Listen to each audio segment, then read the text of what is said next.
पिछली क्लास में हम लोग जाने थे जन्म के बारे में और उसकी कुछ विधियां के बारे में। और हम लोग जानेंगे अलैंगिक जनन के विस्तार के रूप में, विस्तार में जानेंगे। पहला तो इसका है विखंडन विधि, मुकुलन, प्रकाय प्रवर्धन, अपखंडन। जो पहला मुकुलन विधि है यह होता है अमीबा में।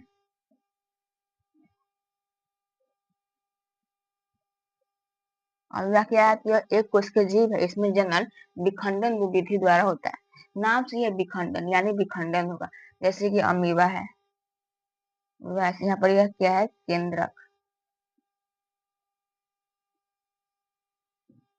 और इसे कुटपात कहते हैं।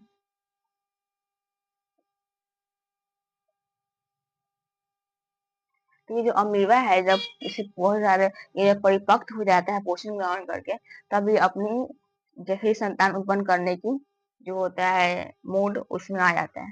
तो ये अमीबा है और फिर धीरे धीरे ये जो इसमें खिंचाव बनने लगता है, ऐसे रहता है। और ये जो केंद्रक भी है वो भी दो पार्ट में डिवाइड होने लगता है, ऐसे हो जाता है।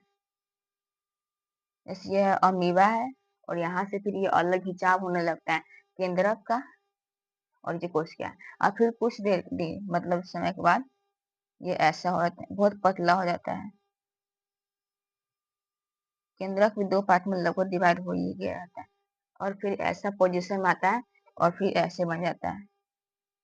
देखिए जैसे कि एक अमीबा से दो अमीबा बन जाते हैं विखंडन विधि द्वारा, मतलब विखंडित होके ऐसे धीरे धीरे धीरे धीरे विखंडन होकर केंद्रक का भी विखंडन होता है और दो अमीबा में एक एक केंद्रक उपस्थित होते हैं। तो ये जो मुख्यतः विखंडन विधि होता है वो अमीबा इसका यूज करता है अपने प्रजनन के लिए। दूसरा है मुकुलन, यह होता है हाइड्रा में। हाइड्रा भी एक जीवाणु है, इसमें प्रजनन की जो विधि होती है वो होती है मुकुलन। जैसे हाइड्रा ऐसे होता है,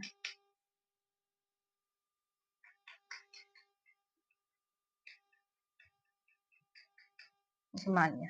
मुकुलन वह विधि है जिसमें एक विशिष्ट सजीव प्राणी के जो शरीर के धरातल सतह से ही एक कलियां फूटने लगती है, बाद में कली अलग होकर एक नए जीव का निर्माण करती है। जैसे यह विधि प्रचलित है हाइड्रा में।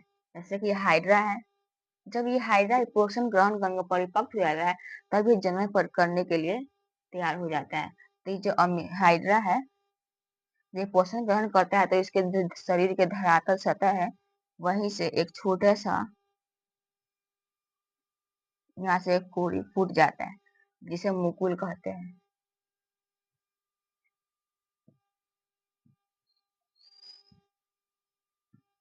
अभी जो मुकुल है अभी ये तो पोषण ग्रहण कर परिपक्व हो गया, अब यह जो इसको पोषण मिलेगा और बड़ा होने लगेगा। ये भी छोटा सा हाइड्रा है।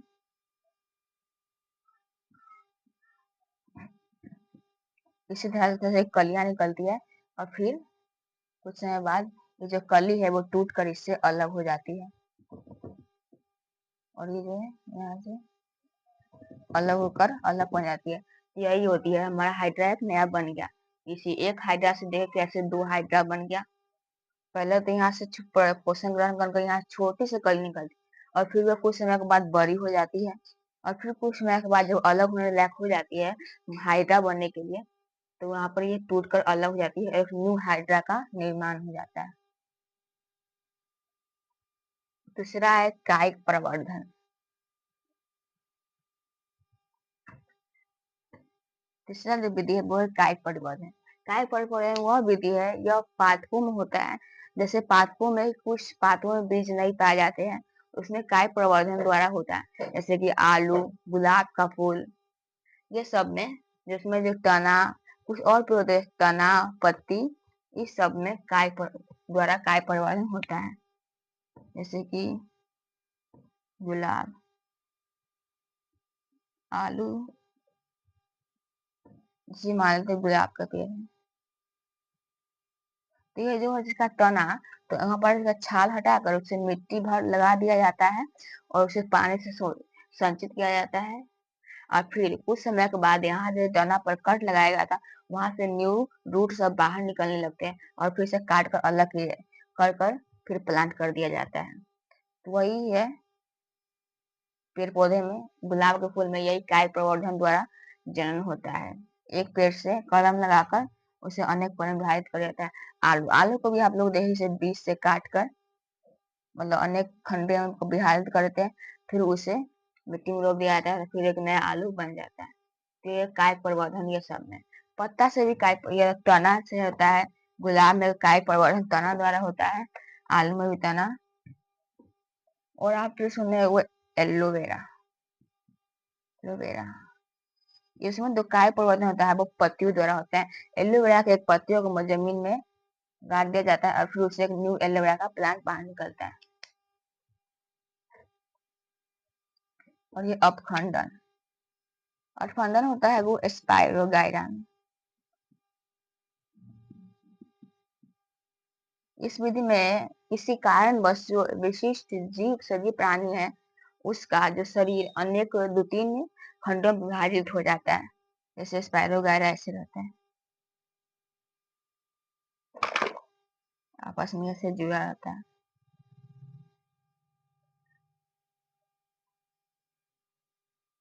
ये किसी कारणवश ये ना ये तीनों है, ये तीनों जो अलग अलग हो जाता है।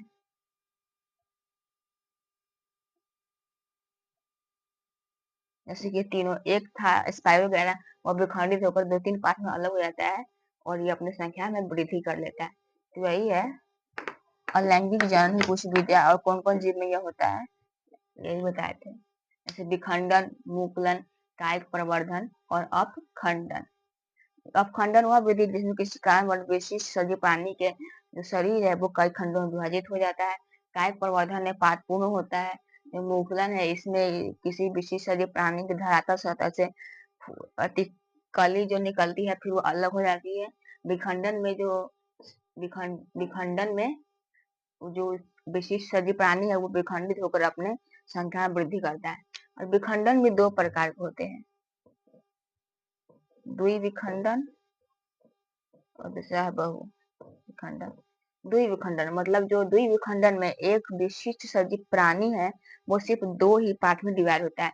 जैसे अमीबा बताया था, ये सिर्फ एक अमीबा सिर्फ 2 ही पार्ट में डिवाइड हो जाता है, हो सकता है ऐसा थोड़ी है कि 3-4 पार्ट में डिवाइड हो जाता है, ऐसा नहीं है।